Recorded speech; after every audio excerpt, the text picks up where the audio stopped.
Pour leurs 35 ans, j'offre une villa à mes parents. J'y trouve ma sœur et son mari qui ricanent, tes parents nous la donnent. C'est à nous maintenant. Je les félicite et pars. Mais 2 heures après, je reviens et j'ai signé le document final à 15 heures précises, un jeudi après-midi de fin septembre, observant le notaire apposer son sceau sur l'acte de propriété avec une satisfaction qui ressemblait à des bulles de champagne dans ma poitrine. La maison en bord de mer à Cassis était à moi. Ou plutôt, elle serait à mes parents dans exactement 2 semaines, pour leur 35e anniversaire de mariage. 380 000 €. Chaque centime que j'avais économisé au cours de la dernière décennie, en travaillant comme créatrice textile senior pour l'une des plus grandes entreprises de fabrication en France. Mon appartement dans le centre de Paris était modeste, meublé de trouvailles de brocante et de meubles de récupération, mais je ne m'étais jamais soucié du luxe pour moi-même. Mes parents avaient tout sacrifié pour nous donner, à ma sœur Viviane et à moi, une enfance stable. Papa avait fait les 3-8 à l'usine automobile pendant que maman faisait des ménages le week-end. Il n'avait jamais été propriétaire, n'avait jamais pris de vraies vacances, ne s'était jamais rien offert au-delà du strict nécessaire. Cette maison, avec son extérieur blanchi à la chaux et ses vues sur la mer, était ma façon de leur dire merci pour 35 ans à nous avoir fait passer en premier. J'avais découvert la propriété presque par hasard 6 mois plus tôt, en rendant visite à une amie d'université qui vivait dans la région.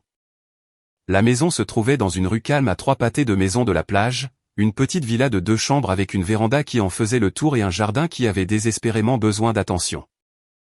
La propriétaire âgée était décédée, et ses enfants voulaient une vente rapide.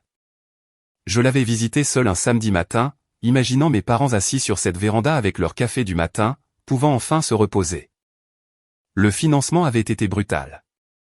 J'avais liquidé mon plan d'épargne retraite, pris une seconde hypothèque sur mon appartement et fait des heures supplémentaires pendant 6 mois d'affilée. Ma patronne avait remarqué mon épuisement et m'avait offert une promotion que j'ai refusée car elle aurait nécessité un déménagement à Lyon. Je devais rester près d'eux, je devais voir mes parents profiter de ce cadeau. Certains rêves valent le sacrifice. Viviane avait toujours été la compliquée de notre famille, bien que personne ne le dise à voix haute.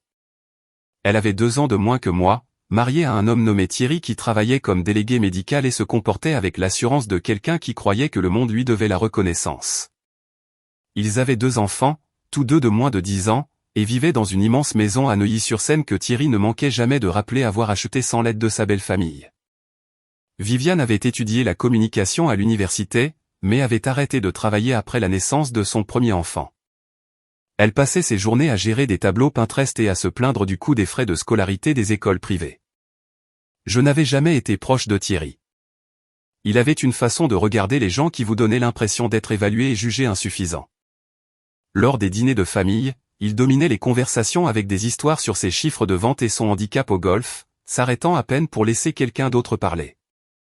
Viviane semblait se recroqueviller en sa présence, sa voix devenant plus douce, ses opinions comptant moins.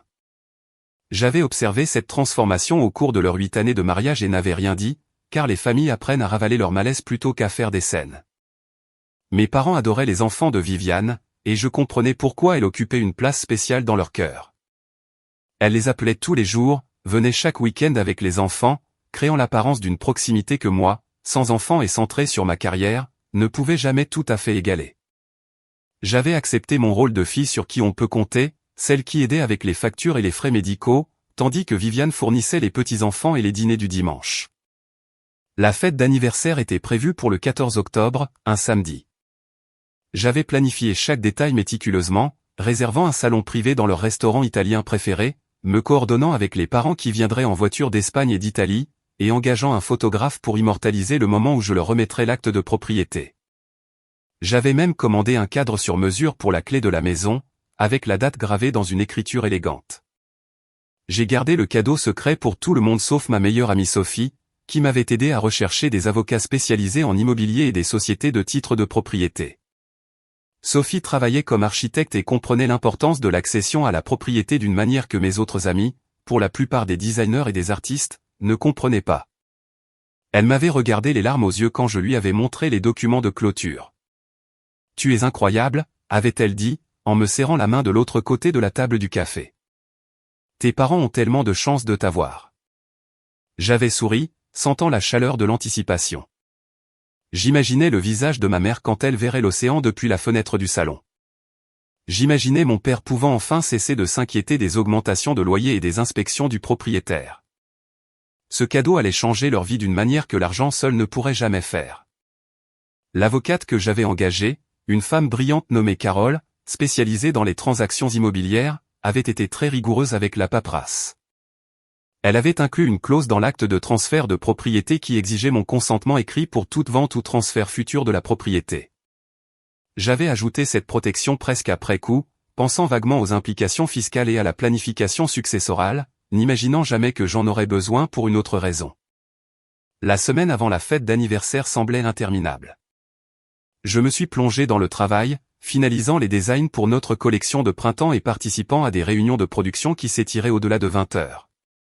Ma superviseure, une perfectionniste exigeante nommée Hélène, avait mis une pression énorme sur toute l'équipe alors que nous préparions notre présentation aux acheteurs internationaux. J'accueillais cette distraction avec plaisir, bien que mon esprit ne cesse de dériver vers la maison de la plage et de me demander si mes parents pleuraient en la voyant. Viviane m'a appelé le mercredi soir, sa voix pétillante d'un enthousiasme fin. « Charlotte, j'ai entendu dire que tu préparais quelque chose de spécial pour l'anniversaire de maman et papa. C'est tellement gentil de ta part. Thierry et moi voulions contribuer, mais tu sais comme tout est cher avec les activités des enfants. Peut-être qu'on peut t'apporter le vin. » J'ai senti une pointe d'irritation, mais je l'ai repoussée. « Ne t'inquiète pas pour ça. Le simple fait d'être tous ensemble sera parfait. Tu es toujours si généreuse, avait-elle dit, et quelque chose dans son ton m'a serré l'estomac, sans que je puisse identifier pourquoi. Papa a mentionné que tu faisais beaucoup d'heures supplémentaires. Est-ce que ça va financièrement? La question m'a semblé intrusive, une incursion dans un territoire qui ne la regardait pas. Je vais bien, juste occupé avec le lancement de la nouvelle collection. Nous avons parlé encore quelques minutes de la logistique et des préférences de menus avant de raccrocher. Je suis resté dans ma cuisine après, fixant mon téléphone et me demandant pourquoi chaque conversation avec ma sœur ressemblait à une performance. Des mots soigneusement choisis pour maintenir une façade d'affection sororale qu'aucune de nous ne ressentait vraiment. Le samedi est arrivé avec un temps parfait du sud de la France, un ciel dégagé et des températures avoisinant les 24 degrés. Je me suis habillé avec soin dans une robe bleu marine que j'avais achetée spécialement pour l'occasion, simple mais élégante, et j'ai conduit jusqu'à l'immeuble de mes parents avec la clé encadrée sur le siège passager et un dossier contenant tous les documents de la propriété dans mon coffre. Le restaurant était décoré de ballons argentés et blancs. Des photos du mariage de mes parents étaient exposées sur des chevalets dans la pièce. Tante et oncle se promenaient avec des flûtes de champagne, leur voix chaleureuse de souvenirs. Mon père, toujours large d'épaule à 63 ans malgré les cheveux grisonnants, m'a étreinte avec la force d'un homme qui avait passé sa vie à faire un travail physique. Ma mère, petite et élégante dans une robe lavande, m'a embrassé sur les deux joues et a murmuré que j'étais magnifique. Viviane est arrivée avec 20 minutes de retard avec Thierry et les enfants, s'excusant à bout de souffle à propos de la circulation tandis que Thierry vérifiait son téléphone avec un ennui à peine dissimulé. Les enfants ont couru immédiatement vers leurs grands-parents, et j'ai vu mes parents s'illuminer avec ce genre de joie que seuls les petits-enfants peuvent procurer. J'ai ressenti un pincement au cœur qui aurait pu être de l'envie ou du regret, mais je l'ai refoulé. J'avais choisi mon chemin, et j'étais fier de ce que j'avais accompli. Le dîner fut magnifique. Des plats d'antipasti et de pâtes fraîches, des histoires et des rires coulant aussi librement que le vin. J'ai attendu que le dessert soit servi, que la pièce se soit installée dans un contentement général, avant de me lever et de taper sur mon verre pour attirer l'attention. Les conversations se sont tues, tous les yeux se tournant vers moi. « Maman, papa » ai-je commencé, ma voix plus stable que je ne le sentais à l'intérieur. Il y a 35 ans, vous avez pris un engagement l'un envers l'autre et envers la famille que vous alliez construire.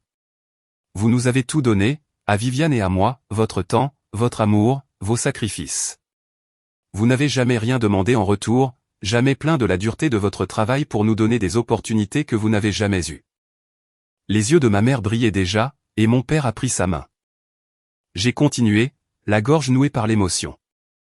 Je voulais vous offrir quelque chose qui représente la sécurité et la paix, quelque chose que vous avez mérité 1000 fois. Alors aujourd'hui, je vous offre une maison. Une maison en bord de mer à Cassis, entièrement payée à vos noms.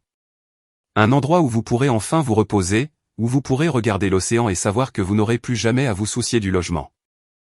La pièce a éclaté de joie. Ma mère s'est levée et s'est précipitée vers moi, en sanglotant, tandis que mon père a suivi plus lentement, son visage buriné se crispant d'émotion. Les parents ont applaudi et acclamé. Quelqu'un a pris des photos alors que je tendais à mes parents la clé encadrée et le dossier de documents. Ma mère n'arrêtait pas de répéter « Je n'arrive pas à y croire » à travers ses larmes. Et mon père, un homme qui montrait rarement ses émotions, s'essuyait les yeux avec le dos de la main. Viviane m'a serré dans ses bras, elle aussi, bien que son étreinte m'ait semblé superficielle. Et Thierry m'a serré la main avec une poigne un peu trop ferme, son sourire n'atteignant pas tout à fait ses yeux. « C'est très généreux de ta part », a-t-il dit, son ton impossible à déchiffrer. Très généreux, en effet. Nous sommes restés au restaurant jusqu'à près de minuit, la célébration s'amplifiant à mesure que la nouvelle du cadeau se propageait dans les conversations. Mes parents ne cessaient de parler de la maison, posant des questions sur le quartier et l'agencement, faisant des plans pour la visiter le week-end suivant. Je me suis délecté de leur bonheur, me sentant justifié dans chaque sacrifice que j'avais fait. Les 2 semaines suivantes passèrent dans un tourbillon de travail et de planification. Mes parents ont visité la maison de la plage 3 fois. Chaque visite générait des appels téléphoniques excités où ils décrivaient des détails que je connaissais déjà, les étagères encastrées, le carrelage vintage dans la salle de bain, le citronnier dans le jardin. Ils avaient déjà commencé à parler de rénovation, de petites améliorations qu'ils voulaient faire, et j'ai encouragé chaque idée. C'était leur maison maintenant, leur toile à façonner comme ils le souhaitaient. J'avais pris des dispositions avec une entreprise de déménagement pour les aider à transporter leurs affaires le premier week-end de novembre. Ils quittaient leur appartement, échappant enfin aux propriétaires qui avaient augmenté leur loyer 2 fois en 3 ans. Mon père avait déjà donné son préavis au travail, prévoyant de prendre sa retraite anticipée maintenant que les frais de logement n'étaient plus un fardeau. Tout se déroulait exactement comme je l'avais imaginé. Viviane avait été inhabituellement silencieuse après la fête d'anniversaire. Elle avait envoyé un bref SMS me remerciant d'avoir organisé un si bel événement, mais nous n'avions pas parlé au-delà de ça. J'avais été trop occupé pour remarquer l'absence de ses habituels appels de contrôle hebdomadaires, trop concentré sur la finalisation de projets au travail avant de prendre quelques jours de congé pour aider mes parents à s'installer dans leur nouvelle maison. Le vendredi avant le déménagement, ma mère m'a appelé au travail, sa voix tendue d'une manière qui a immédiatement déclenché des alarmes. « Charlotte, ma chérie, peux-tu passer ce soir ? Nous avons quelque chose dont nous devons discuter. Est-ce que tout va bien ? Papa va bien ? Il va bien. Nous allons bien tous les deux. Nous avons juste besoin de te parler de quelque chose d'important. J'ai quitté le travail plus tôt, l'anxiété montant dans ma poitrine pendant les 40 minutes de route jusqu'à leur appartement. Quand je suis arrivé, mes 2 parents étaient assis à leur petite table de cuisine, leurs expressions sérieuses. Les cartons de déménagement empilés contre les murs semblaient soudainement de mauvais augure. « Qu'est-ce qui ne va pas ?» ai-je demandé en m'asseyant en face d'eux. « Est-ce qu'il s'est passé quelque chose avec la maison ?» Mon père s'est éclairci la gorge, mal à l'aise d'une manière que je lui avais rarement vue. « Charlotte, nous devons parler de Viviane et Thierry. Ils ont des difficultés financières. » La déclaration flottait dans l'air comme de la fumée. J'ai attendu. Mes mains croisées sur la table, ne disant rien. Ma mère est intervenue, ses mots se bousculant. L'entreprise de Thierry a réduit ses effectifs de vente, et ils gagnent beaucoup moins de commissions. Ils ont du mal avec leur prêt immobilier et Viviane craint qu'ils ne perdent la maison. Les enfants devraient changer d'école et ce serait si perturbant pour eux. J'ai senti quelque chose de froid s'installer dans mon estomac. Je suis désolé d'entendre ça, mais qu'est-ce que cela a à voir avec la maison de la plage ? Mes parents ont échangé un regard et j'ai vu la culpabilité écrite sur leurs 2 visages. Ma mère a tendu la main sur la table comme pour prendre la mienne, mais je me suis retiré. Ils ont besoin d'aide, a dit mon père doucement. Et nous avons cette belle maison que tu nous as donnée, beaucoup plus grande que ce dont nous avons besoin. Nous avons pensé. Nous en avons discuté avec Viviane et Thierry, et nous sommes tous d'accord qu'il serait préférable qu'ils emménagent dans la maison de la plage. Ils en ont plus besoin que nous en ce moment. Les mots n'avaient pas de sens au début. Je les ai entendus individuellement, mais je ne pouvais pas les assembler en une signification cohérente. Vous donnez la maison que je vous ai achetée. Pas donnée, a dit ma mère rapidement. Nous sommes toujours les propriétaires, mais ils y vivront, s'en occuperont. Nous viendrons le week-end. C'est toujours la nôtre, techniquement. Techniquement, ai-je répété, le mot amer sur ma langue. J'ai dépensé 380 000 euros, de l'argent que j'ai économisé pendant 10 ans pour vous donner la sécurité. Et vous le donnez à Viviane et Thierry? C'est la famille, a dit mon père, sa voix portant le poids de la finalité qui avait mis fin aux disputes tout au long de mon enfance. La famille, ça s'entraide. Toi, plus que quiconque, tu devrais comprendre ça. Tu as toujours été celle sur qui nous pouvions compter pour être raisonnable. Raisonnable. Le mot que j'avais entendu toute ma vie. L'attente qui avait façonné chaque décision que j'avais jamais prise. Sois raisonnable, Charlotte. Sois responsable. Sois celle qui se sacrifie pour que tout le monde soit à l'aise. Vous leur avez déjà dit, ai-je demandé, ma voix plate. Ma mère a hoché la tête, les larmes aux yeux. Viviane était si soulagée. Elle a pleuré. Elle a dit que tu sauvais leur famille. Thierry prend déjà des dispositions pour déménager leurs affaires la semaine prochaine. Je me suis levé, ma chaise raclant le lino. Je dois y aller. S'il te plaît, ne sois pas en colère, a plaidé ma mère. Cela ne change rien à ce que tu as fait pour nous. Nous sommes si reconnaissants et nous utiliserons toujours la maison. C'est juste que maintenant, Viviane en a plus besoin. J'ai marché jusqu'à la porte sans répondre. Ma vision était brouillée par des larmes que je refusais de laisser couler devant eux. J'ai entendu mon père appeler mon nom, mais je ne me suis pas retourné. J'ai conduit jusqu'à la maison dans un état second, mon esprit tourbillonnant d'incrédulité et d'une rage qui me brûlait la poitrine comme de l'acide. Je suis resté assise dans mon appartement cette nuit-là avec une bouteille de vin que je n'ai pas bu, regardant les lumières de la ville par ma fenêtre et sentant la trahison s'installer dans mes os comme le gel. La maison qui était censée représenter l'amour et la gratitude était devenue une arme utilisée pour démontrer une fois de plus que mes besoins, mes sacrifices, mes sentiments étaient secondaires au confort de Viviane. J'avais vidé mes économies, hypothéqué mon avenir, travaillé jusqu'à l'épuisement, et en retour, j'avais été qualifié de déraisonnable pour avoir osé me sentir blessé. Le lendemain matin, j'ai appelé Carole, l'avocate qui avait géré la transaction. Elle a répondu à la 3e sonnerie, sa voix professionnellement agréable, jusqu'à ce qu'elle entende la tension dans la mienne. « Charlotte, que se passe-t-il » J'ai expliqué la situation en termes cliniques, gardant mes émotions sous contrôle par pure force de volonté. Quand j'ai fini, elle est restée silencieuse un long moment. « Avez-vous l'acte de propriété devant vous » a-t-elle finalement demandé. Je l'ai récupéré de mon classeur et lui ai lu les clauses pertinentes. Elle a émis un petit bruit de satisfaction. La convention est claire. Tout transfert de la propriété, que ce soit par vente, donation ou changement de résidence principale, nécessite votre consentement écrit. Vos parents ne peuvent légalement pas autoriser votre sœur et son mari à prendre possession des lieux sans votre approbation. Quelles sont mes options? Vous pouvez faire respecter la convention. S'ils ont déjà permis à votre sœur d'emménager sans votre consentement, vous avez des motifs pour annuler l'intégralité de la donation et récupérer la propriété. La maison reviendrait alors sous votre propriété. La possibilité flottait dans l'air entre nous, tentante et terrible. Et si je faisais ça, vos parents seraient déchus de leur titre de propriétaire. Vous posséderiez à nouveau la maison en pleine propriété. Ils n'auraient aucune revendication légale sur elle. Je l'ai remercié et j'ai raccroché, les mains tremblantes.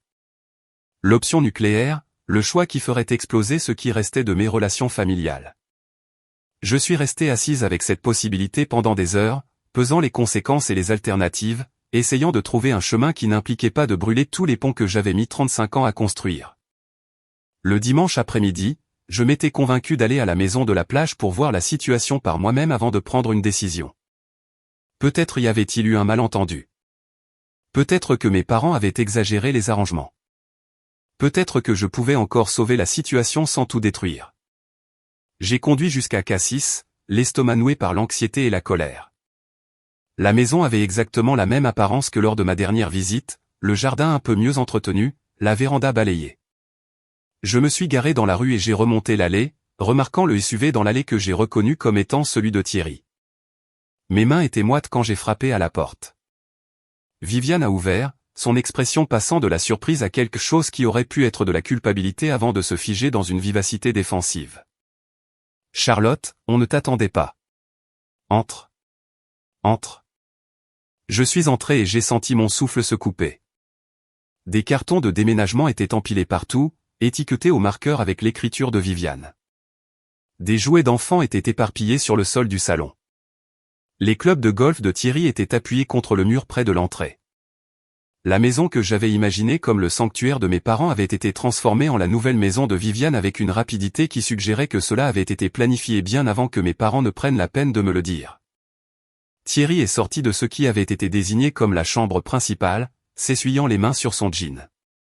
Il m'a vu et a souri, avec cette même expression calculatrice que j'avais toujours détestée. Charlotte, timing parfait. On était juste en train de déplacer les derniers meubles. Ta sœur a travaillé si dur pour tout organiser.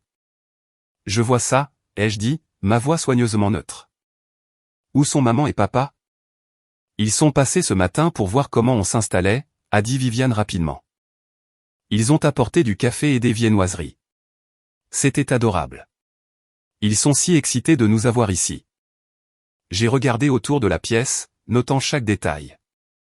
Des dessins d'enfants étaient déjà scotchés au réfrigérateur. Les coussins décoratifs de Viviane étaient disposés sur le canapé que j'avais laissé pour mes parents.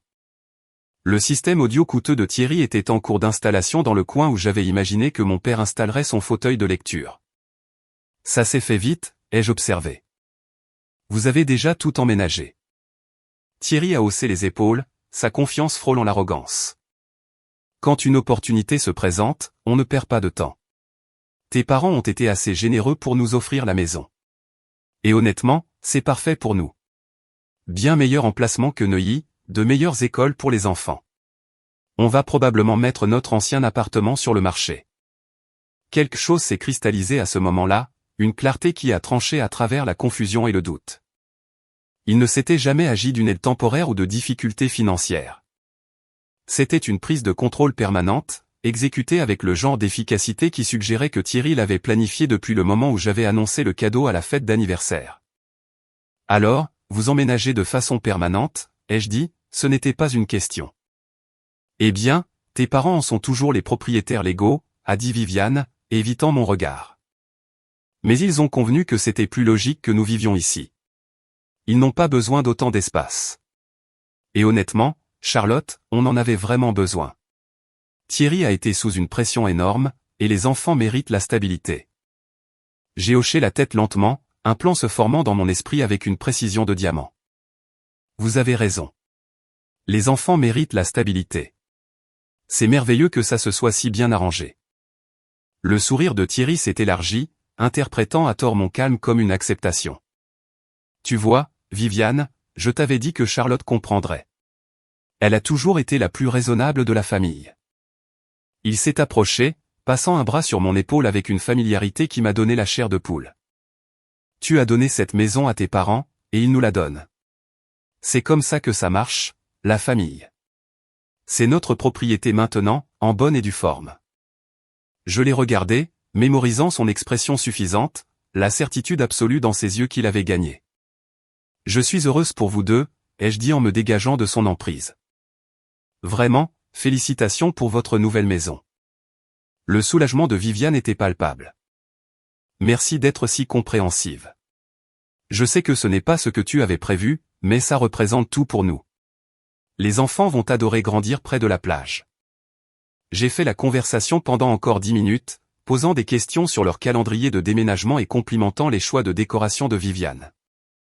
J'ai joué le rôle de la sœur solidaire si convaincante que Thierry m'a proposé de me montrer les rénovations qu'il prévoyait, sortant des plans sur son téléphone avec enthousiasme.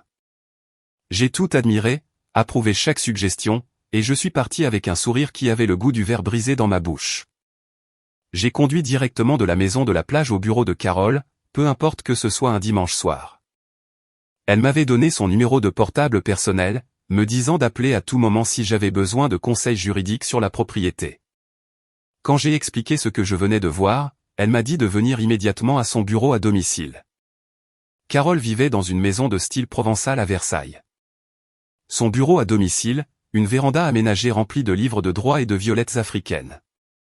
Elle nous a versé du café à toutes les deux et a écouté sans interruption pendant que je décrivais la scène à la maison de la plage, ma voix stable malgré la rage qui brûlait dans ma poitrine.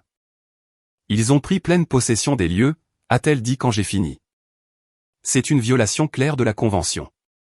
Vous avez tout à fait le droit de la faire respecter. À quoi cela ressemblerait-il exactement? Elle a sorti un bloc-notes juridique et a commencé à esquisser le processus. Je déposerai un avis de violation auprès du service de la publicité foncière qui documentera officiellement que la convention a été violée. Simultanément, j'enverrai des lettres recommandées à vos parents, à votre sœur et à son mari les informant qu'ils ont 72 heures pour quitter la propriété ou faire face à une action en justice pour faire valoir vos droits de propriété. Et s'ils refusent? Alors nous déposons une demande d'exécution immédiate devant le tribunal civil. Étant donné que vous avez des preuves documentaires de la convention et des preuves photographiques de leur occupation, un juge statuera probablement en votre faveur en quelques jours. La propriété vous serait rendue en pleine propriété, et il serait légalement tenu de partir. Les implications étaient stupéfiantes. Mes parents perdraient la maison entièrement. Viviane et Thierry seraient expulsés de ce qu'ils considéraient déjà comme leur maison. La famille se fracturerait d'une manière qui pourrait ne jamais guérir. Et pourtant, assise dans la véranda de Carole, regardant le coucher de soleil peindre les murs en or, j'ai ressenti un étrange sentiment de paix. Ils avaient fait leur choix. Maintenant, je ferai le mien. Faites-le, ai-je dit.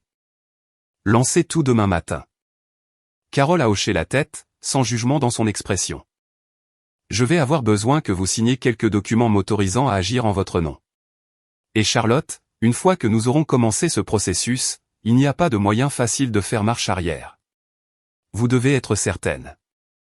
Je suis certaine, ai-je dit, et je l'étais. La Charlotte raisonnable et accommodante, qui avait passé sa vie à se faire plus petite pour que tout le monde soit à l'aise, avait disparu. À sa place se trouvait quelqu'un qui comprenait que parfois, la seule façon d'être traité avec respect était de l'exiger. Au diable les conséquences. J'ai passé la nuit de dimanche à rédiger un email à ma superviseure pour demander la semaine suivante de congé pour des raisons personnelles. Hélène a répondu en moins d'une heure, accordant le temps sans poser de questions. Je n'avais jamais pris de congé imprévu en 7 ans dans l'entreprise. J'avais gagné un peu de flexibilité. Lundi matin, Carole a appelé pour confirmer qu'elle avait déposé tous les documents nécessaires. Les lettres recommandées seraient livrées avant 17 heures. J'ai conduit jusqu'à un café près de la maison de la plage et j'ai attendu, mon ordinateur portable ouvert sur un projet de travail sur lequel je n'ai fait aucun progrès. Je n'arrêtais pas d'imaginer le moment où les lettres arriveraient, où Viviane et Thierry réaliseraient que leur victoire était construite sur des sables mouvants juridiques. À 17h47, mon téléphone a sonné. Le nom de Viviane sur l'écran. Je l'ai laissé aller sur la messagerie vocale. 2 minutes plus tard, Thierry a appelé.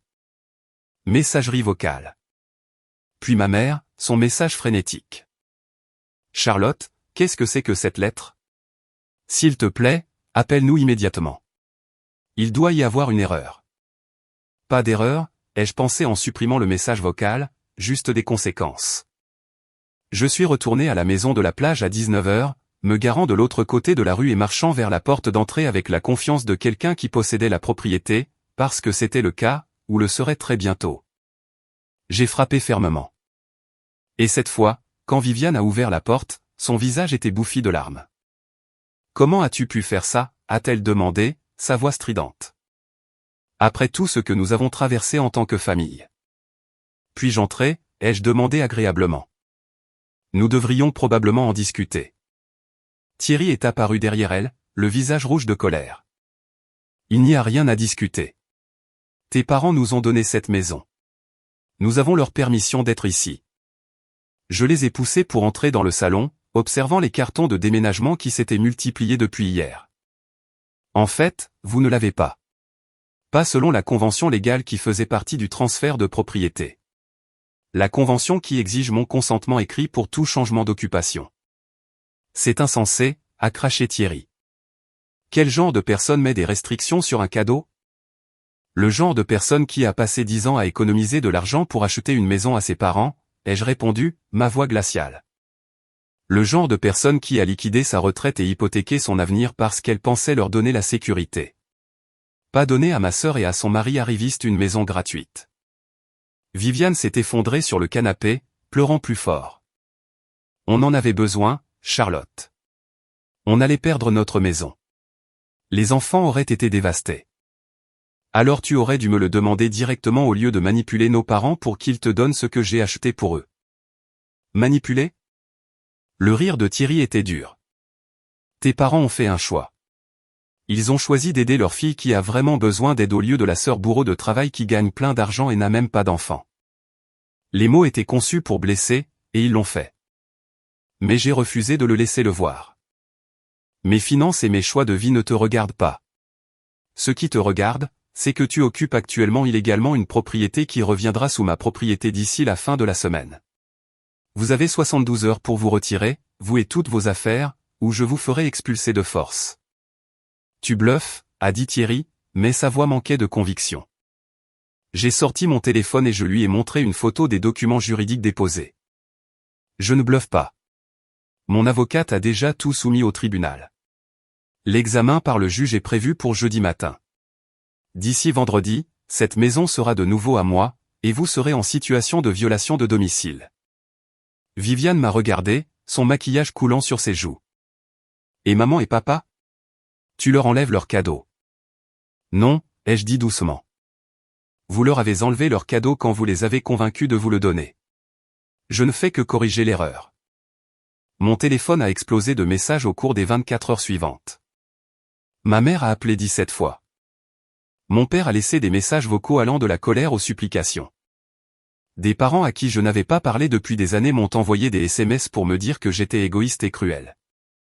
Les amis de Viviane, des gens que je n'avais jamais rencontrés, m'ont envoyé des messages Instagram me traitant de monstre sans cœur qui détruisait une famille pour de l'argent. J'ai bloqué la plupart d'entre eux et laissé Sophie s'occuper du reste. Elle avait emménagé temporairement dans mon appartement, craignant que je ne m'effondre sous la pression. Au lieu de cela, je me sentais étrangement calme, comme si un poids que j'avais porté toute ma vie avait finalement été levé. J'avais passé 35 ans à être raisonnable, et cela ne m'avait valu que de l'exploitation. C'était fini. Carole a appelé mercredi après-midi avec une mise à jour. La juge a examiné l'affaire ce matin.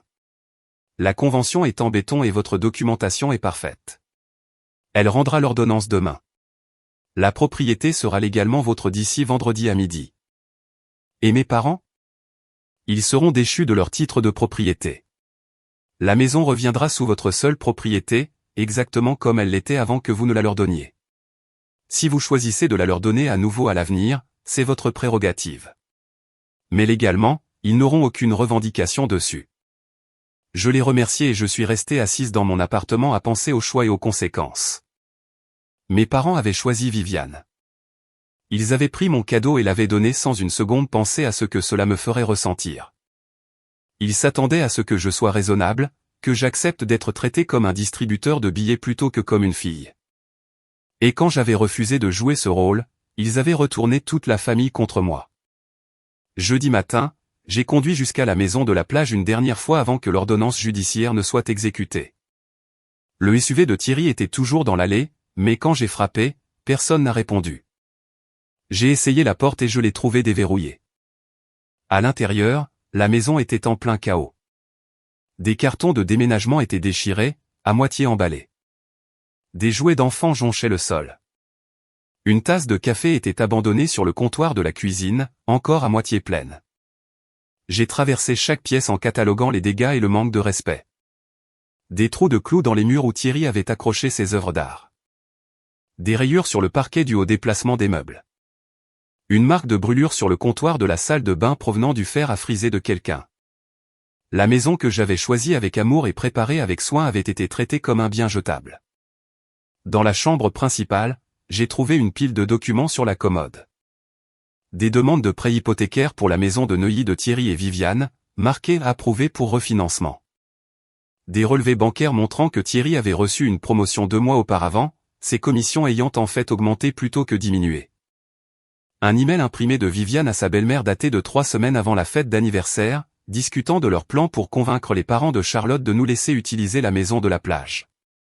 Les difficultés financières avaient été un mensonge. Toute l'histoire larmoyante avait été fabriquée pour justifier la prise de ce que j'avais donné à mes parents. Thierry et Viviane avaient vu une opportunité et l'avaient exploitée avec une précision calculée, comptant sur le favoritisme de mes parents et ma réputation d'être raisonnable pour s'assurer que j'accepterais finalement l'arrangement. J'ai photographié chaque document, chaque preuve de leur tromperie. Puis j'ai appelé Carole et je lui ai dit ce que j'avais trouvé. Cela change les choses, a-t-elle dit, sa voix dure. C'est de la fraude. S'ils ont menti pour inciter vos parents à transférer les droits de propriété, c'est un motif de poursuite civile au-delà de la simple application de la Convention. Vous pourriez les poursuivre en dommages et intérêts. Je ne veux pas de leur argent, ai-je dit. Je veux juste qu'ils sortent de ma maison. Compris. Mais gardez ces documents. Vous pourriez en avoir besoin. J'ai quitté la maison de la plage et je suis allé dans un café où j'ai attendu l'appel de Carole confirmant que la juge avait signé l'ordonnance. Il est arrivé à 14 heures. La maison était à moi. Thierry et Viviane avaient jusqu'à 17 heures pour quitter les lieux où risquaient d'être arrêtés pour violation de domicile. À 16h30, je suis retourné à la maison de la plage avec Sophie et un serrurier. Le SUV était parti. La porte d'entrée était entr'ouverte. À l'intérieur, la maison était vide à l'exception des ordures, des cartons déchirés, des matériaux d'emballage, des jouets éparpillés qu'ils n'avaient pas pris la peine de ramasser. Ils étaient partis à la hâte, emportant tout ce qu'ils pouvaient transporter et abandonnant le reste. Le serrurier a changé toutes les serrures pendant que Sophie et moi mettions les déchets en sac. Nous avons travaillé en silence. Les seuls sons étaient le cliquetis des clés et le bruissement des sacs poubelles. Quand nous avons terminé, je me suis tenu sur la véranda et j'ai regardé l'océan, visible entre les maisons de l'autre côté de la rue. Le soleil se couchait, peignant l'eau en or et rose. « Ça va ?» a demandé Sophie, en posant sa main sur mon épaule. « Parfaitement », ai-je dit. Et je le pensais. La maison était à moi. La trahison était terminée. Je m'étais défendu d'une manière que je n'aurais jamais cru possible, et j'avais gagné. Mon téléphone a vibré avec un texto de ma mère. « Tu as détruit cette famille. J'espère que tu es fier de toi. » J'ai supprimé le message sans répondre et j'ai éteint mon téléphone. Demain, je m'occuperai des conséquences. Ce soir, je m'assoirai sur ma véranda, je regarderai l'océan et je me souviendrai que j'avais de la valeur au-delà de ce que je pouvais fournir aux autres. J'avais appris que les cadeaux avec des conditions ne sont pas du tout des cadeaux, et que parfois, la seule façon d'être traité avec respect est de refuser d'accepter moins. La vengeance n'était pas de reprendre la maison, bien que ce fût satisfaisant. La vengeance était de refuser d'être raisonnable une fois de plus, de me choisir moi-même plutôt que leurs attentes, de m'éloigner de gens qui ne m'avaient jamais valorisé comme autre chose qu'une ressource à exploiter. Je m'étais acheté quelque chose de bien plus précieux qu'une maison de plage. J'avais racheté mon amour-propre, et personne ne pourrait plus jamais me l'enlever. La première semaine après avoir récupéré la maison, je me suis lancé dans la restauration. Les dégâts que Thierry et Viviane avaient infligés étaient pires que ce que j'avais initialement réalisé. Au-delà des rayures de surface et des trous de clous, ils avaient enlevé les luminaires et les poignées de placard, probablement pour les emmener dans leur prochaine résidence. Le jardin avait été piétiné, les plantes cassées là où ils avaient négligemment traîné des meubles par le portail latéral. J'ai tout documenté avec des photos et des reçus, constituant un dossier dont Carole m'a assuré qu'il serait utile si je choisissais un jour d'intenter une action en justice. Je n'avais aucune intention de les poursuivre en dommages et intérêts. La maison elle-même était une vengeance suffisante, un rappel constant que leur stratagème avait échoué de manière spectaculaire. Mais j'ai gardé les dossiers quand même, une assurance contre ce qui pourrait arriver ensuite. Mes parents ont appelé à plusieurs reprises pendant ces premiers jours, mais je n'ai pas répondu. Leurs messages vocaux ont évolué de demandes furieuses à des appels en larmes, puis à un silence froid. Mon père a envoyé une lettre recommandée à mon appartement, formelle et distante, expliquant que j'avais brisé leur cœur et détruit leur confiance. Ma mère a envoyé une carte avec un verset religieux sur le pardon, l'implication était claire, c'était à moi de me repentir. La communication de Viviane est passée par les réseaux sociaux, des publications publiques conçues pour me faire passer pour une méchante. Elle a écrit de longs statuts sur la trahison familiale, sur les sœurs qui valorisaient l'argent plus que les relations, sur le traumatisme que ses enfants vivaient parce que leur tante avait volé leur nouvelle maison. Ses amis ont inondé les commentaires de soutien et de condamnation à mon égard. Plusieurs parents ont partagé ces publications, ajoutant leurs propres commentaires sur mon égoïsme. J'ai lu chaque mot avec un intérêt détaché, m'émerveillant du récit qu'ils avaient construit. Dans leur version, j'avais malicieusement piégé mes parents avec des clauses juridiques en petits caractères, puis expulsé cruellement ma sœur en difficulté et ses enfants innocents. Il n'y avait aucune mention des mensonges de Thierry sur les difficultés financières, aucune reconnaissance de la fraude qu'ils avaient commise, aucune reconnaissance que la maison avait été la mienne au départ. Sophie a suggéré que je réponde publiquement, que je me défende, mais j'ai refusé. Les gens qui comptaient connaissaient la vérité. Tous les autres pouvaient croire ce qui les arrangeait. J'avais appris que certaines batailles se gagnent en refusant de les mener, en laissant vos accusateurs s'épuiser à crier dans le vide pendant que vous construisez la vie qu'ils insistaient que vous ne méritiez pas. La maison est devenue mon sanctuaire. J'ai passé les week-ends à peindre les murs et à refaire les parquets endommagés. J'ai remplacé les luminaires volés par de meilleures versions, modernisé les appareils de cuisine, planté de nouvelles fleurs dans le jardin. Chaque amélioration me donnait l'impression de reconquérir un territoire, de restaurer quelque chose qui avait été violé par des gens qui considéraient la générosité comme une faiblesse. Sophie m'a aidé à aménager le jardin arrière, créant un espace de méditation avec une petite fontaine et des sièges confortables. Nous avons travaillé côte à côte dans un silence confortable, et j'ai senti la paix s'installer en moi comme un brouillard matinal. Cette maison, qui avait commencé comme un cadeau pour mes parents, était devenue le symbole de quelque chose de plus profond, mon refus d'être diminué par des gens qui exigeaient que je me fasse plus petite pour leur convenance. 3 semaines après l'expulsion, j'ai engagé une société de gestion immobilière pour s'occuper de la location de la maison de plage. J'avais envisagé de la vendre, de couper tous les liens avec les souvenirs douloureux incrustés dans ses murs. Mais quelque chose d'obstiné en moi refusait de laisser les actions de Thierry et Viviane me chasser de quelque chose que j'aimais. Au lieu de cela, je la garderais, la transformerais en une source de revenus qui reconstruirait mes économies épuisées et l'utiliserais occasionnellement moi-même quand j'aurais besoin de me souvenir pourquoi j'avais cessé d'être raisonnable. La société de gestion a trouvé des locataires rapidement, un jeune couple qui enseignait dans une école primaire voisine, responsable et gentil, qui ont promis de prendre soin de la maison comme si c'était la leur. Le revenu locatif couvrait mon prêt hypothécaire et fournissait un petit surplus. J'ai mis en place des paiements automatiques pour reconstituer mon compte de retraite, annulant lentement les dommages financiers de ma générosité. À la mi-décembre, ma patronne, Hélène, m'a convoqué dans son bureau.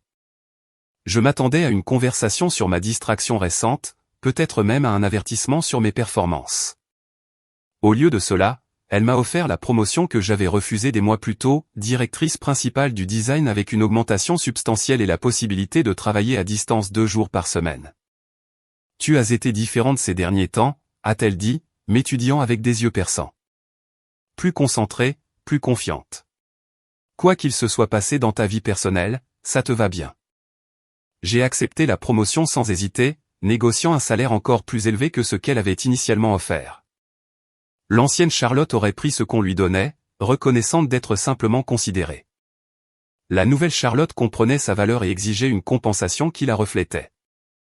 Mon premier acte en tant que directrice principale a été de redessiner entièrement la collection d'été de notre entreprise, en incorporant des motifs textiles inspirés des vues sur l'océan depuis la maison de la plage. Les designs étaient audacieux et non conventionnels, une rupture avec notre esthétique habituellement conservatrice. Lorsque je les ai présentés à l'équipe de direction, je m'attendais à une résistance. Au lieu de cela, ils ont approuvé la collection à l'unanimité, louant ma vision et ma créativité. La collection a été lancée en février avec des critiques exceptionnelles. Les magazines de mode ont présenté mes créations dans des éditoriaux. Les acheteurs internationaux ont augmenté leurs commandes. Mon nom est apparu dans les publications de l'industrie comme une innovatrice, quelqu'un qui repoussait les limites et redéfinissait le design textile contemporain. Je n'avais jamais cherché la reconnaissance, mais j'ai découvert que je l'appréciais. Pas la célébrité elle-même, mais ce qu'elle représentait. J'avais refusé de me rétrécir, et j'avais prospéré grâce à cela. La présence de Viviane sur les réseaux sociaux a changé à mesure que l'hiver laissait place au printemps. Les publications en colère sur la trahison familiale ont été supprimées, remplacées par des photos soigneusement sélectionnées de ses enfants et des citations inspirantes sur la résilience. Elle avait déménagé avec Thierry dans une maison de location à Montpellier, plus loin de mes parents, mais plus près du siège social de son entreprise. La distance semblait convenir à tout le monde, créant un espace physique qui reflétait le gouffre émotionnel qui nous divisait désormais. J'ai appris par un cousin que Thierry avait été furieux de perdre la maison de la plage, qu'il avait consulté plusieurs avocats pour contester la convention avant qu'on ne lui dise qu'il n'avait aucun fondement juridique. Le refinancement hypothécaire qu'ils avaient obtenu sur leur maison de Neuilly avait été utilisé pour couvrir des dettes de cartes de crédit croissantes, pas pour acheter une nouvelle maison. Ils avaient eu besoin de la maison de la plage non pas parce qu'ils perdaient leur résidence actuelle, mais parce qu'ils avaient dépensé au-delà de leurs moyens et avaient besoin d'éliminer leurs frais de logement pour maintenir leur style de vie. Mes parents avaient déménagé dans un complexe d'appartements pour seniors à Créteil, un modeste 3 pièces subventionné par la pension syndicale de mon père. Ils ne m'avaient pas demandé d'aide, et je n'en avais pas offert. Nous existions dans un silence mutuel, liés par le sang, mais séparés par des choix qu'aucun des deux côtés ne semblait disposé à pardonner. En avril, j'ai reçu une lettre inattendue de mon père.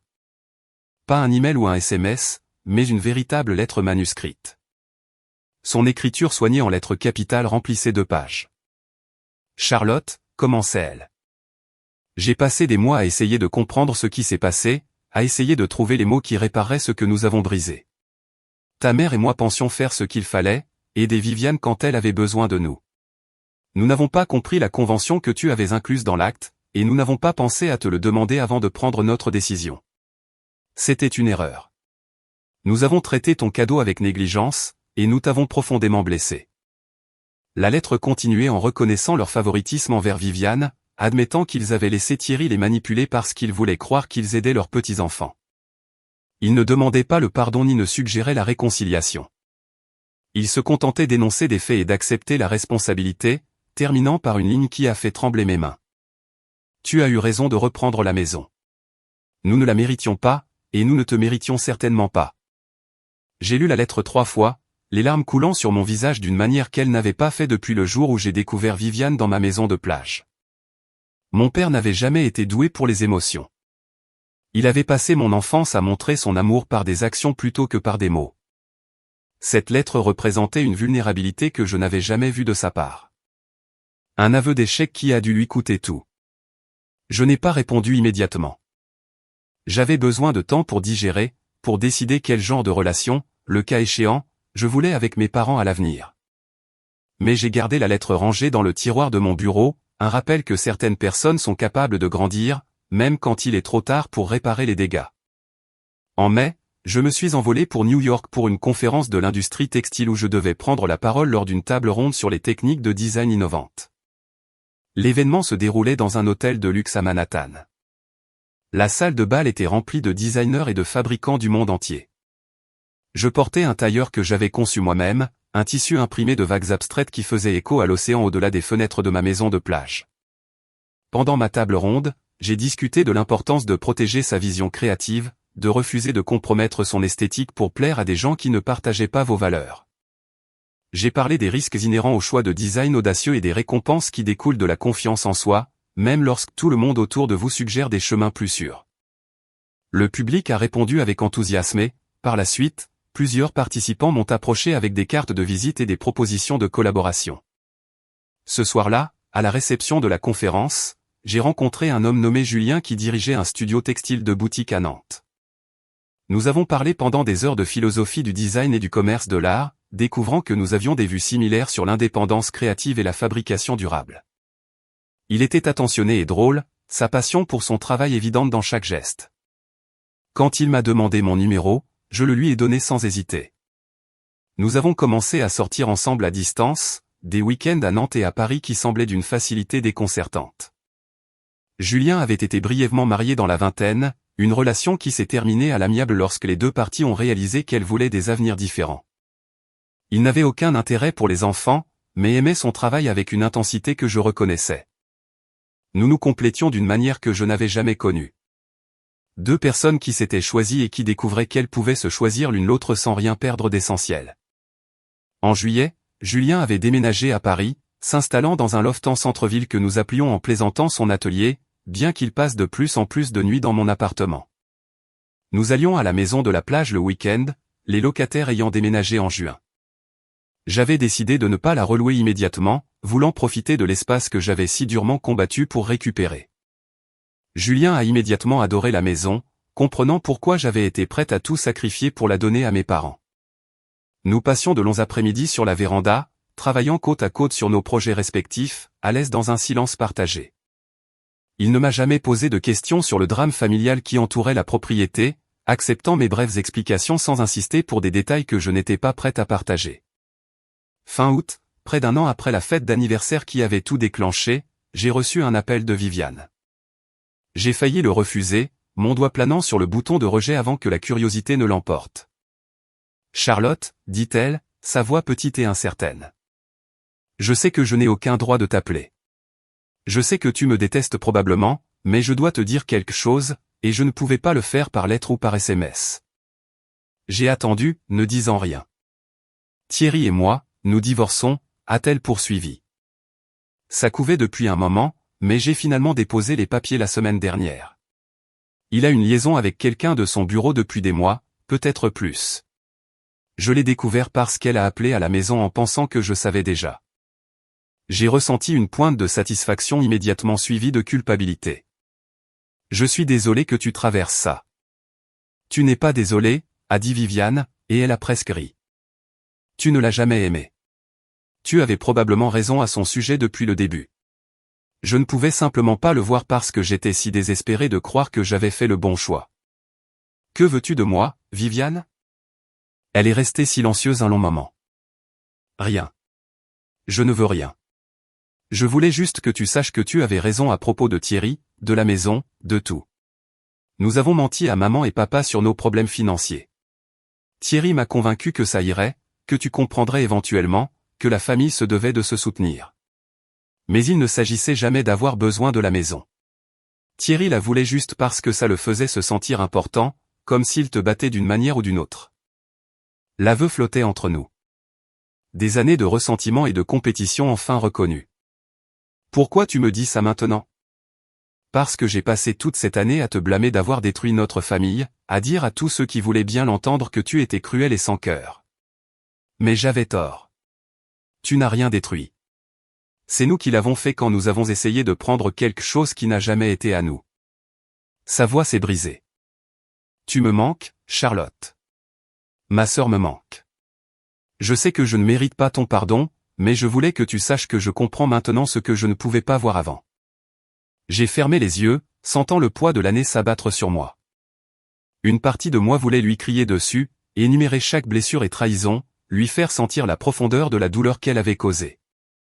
Mais une autre partie, celle qui avait appris à choisir la paix plutôt que d'avoir raison, se sentait simplement fatiguée. Je suis contente que tu quittes Thierry, ai-je finalement dit. Tu mérites mieux que quelqu'un qui te ment et te trompe. Quant à nous, je ne sais pas si nous pourrons un jour redevenir ce que nous étions, mais peut-être qu'un jour nous pourrons trouver ce que nous pouvons être. C'est plus que ce que je mérite, a murmuré Viviane. Merci. Nous avons mis fin à l'appel sans promesse ni plan, juste la reconnaissance que certains dommages prennent des années à réparer, s'ils peuvent l'être un jour. Je me suis assise sur ma véranda avec Julien à mes côtés, regardant le coucher de soleil peindre l'océan dans des tons de cuivre et d'or. Ta sœur, a-t-il demandé, et j'ai hoché la tête. Il m'a serré la main et n'a rien dit de plus, comprenant que certaines conversations ont besoin d'espace pour respirer avant de pouvoir être discutées. 2 semaines plus tard, ma mère a appelé. Notre première conversation en près d'1 an a été maladroite et guindée, remplie de longs silences et de choix de mots prudents.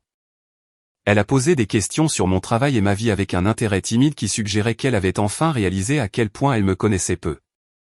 J'ai répondu honnêtement, mais sans élaborer, pas prête à m'ouvrir complètement, mais disposée à entr'ouvrir la porte. Elle m'a parlé des problèmes de santé de mon père, mineurs mais préoccupants, et de leur adaptation à l'appartement. Elle a mentionné que Viviane s'était rapprochée d'eux avec ses enfants, que le divorce était difficile mais nécessaire. Elle ne s'est pas excusée pour son rôle dans ce qui s'était passé. Mais elle ne m'a pas blâmé non plus. C'était un progrès, aussi minime soit-il. Nous avons commencé à nous parler tous les mois, de brefs points qui reconstruisaient lentement les fondations de notre relation. Mon père écrivait des lettres occasionnelles, des nouvelles de sa vie qui ne me mettaient jamais la pression pour plus que ce que j'étais disposé à donner. Ils avaient enfin appris que je ne pouvais pas être tenu pour acquise. En octobre, exactement 1 an après avoir repris la maison de la plage, je me tenais au même endroit où Thierry m'avait souri d'un air suffisant en déclarant que la propriété était sienne. Mais maintenant, la maison était remplie de mes meubles, de mon art, de ma vision de ce que devrait être un foyer. Julien et moi avions décidé de partager notre temps entre son loft en centre-ville et la maison de la plage, créant 2 espaces qui reflétaient différents aspects de nos vies ensemble. La collection de textiles que j'avais conçue avait dépassé toutes les attentes de vente, me valant la reconnaissance de l'association des créateurs de mode et un reportage dans Architectural Digest sur les maisons qui inspirent la créativité. L'article comprenait des photos de la maison de la plage, sa transformation de cottage négligé en sanctuaire artistique documenté sur des pages glacées. Mes parents ont appelé après la publication de l'article, la voix de ma mère chargée d'émotion alors qu'elle me disait à quel point ils étaient fiers, à quel point tout était beau. Viviane a envoyé un SMS avec une capture d'écran de l'article, « Tu avais raison. Ça a toujours été ta maison. Elle est parfaite maintenant. » J'ai regardé le message pendant un long moment avant de répondre simplement « Merci ». La confrontation finale n'est pas venue avec drame mais avec une satisfaction tranquille. Thierry m'a appelé en novembre, sa voix dépouillée de son arrogance caractéristique. Il voulait s'excuser, a-t-il dit, pour son comportement et sa manipulation. Il a admis qu'il avait été jaloux de mon succès, peu sûr de ses propres réalisations, désespéré de prouver qu'il pouvait prendre quelque chose à quelqu'un qu'il percevait comme ayant trop. J'ai écouté sans interrompre, le laissant s'épuiser avec des explications et des excuses. Quand il a fini, j'ai seulement dit, « J'espère que tu apprendras à construire ta propre vie au lieu d'essayer de voler celle de quelqu'un d'autre. » Il a raccroché sans répondre, et j'ai immédiatement supprimé son numéro. Je n'avais aucun intérêt pour sa rédemption ou ses regrets. La vengeance n'a jamais été de les faire souffrir, bien qu'ils l'aient fait à leur manière. Thierry avait perdu son mariage et sa réputation. Viviane avait perdu sa sœur et ses illusions sur son mariage. Mes parents avaient perdu le cadeau qu'ils avaient traité si négligemment. Mais la vraie vengeance, la vengeance durable, était dans ce que j'avais gagné. J'avais appris à me valoriser au-delà de mon utilité pour les autres. J'avais découvert qu'être raisonnable n'était souvent qu'un autre mot pour être exploité. J'avais trouvé l'amour avec quelqu'un qui me voyait comme une égale, pas comme une ressource. J'avais construit une carrière et une maison qui reflétaient ma valeur, pas ma volonté de me sacrifier pour des gens qui ne l'apprécieraient jamais. Dans les mois qui ont suivi, la vie de Thierry s'est effondrée avec une complétude qui m'aurait satisfaite si je m'en étais encore soucié. La liaison qui a détruit son mariage a également détruit sa carrière. La politique d'éthique de son entreprise interdisait strictement les relations entre superviseurs et subordonnés, et lorsque les ressources humaines ont découvert qu'il avait une liaison avec une jeune représentante commerciale, ils l'ont licencié immédiatement. Incapable de trouver un travail comparable dans la vente pharmaceutique, il a pris un poste chez un distributeur de fournitures médicales pour une fraction de son salaire précédent. Sa voiture de luxe a été saisie. La maison de Neuilly a été vendue à perte sur un marché en baisse, couvrant à peine leur prêt hypothécaire restant.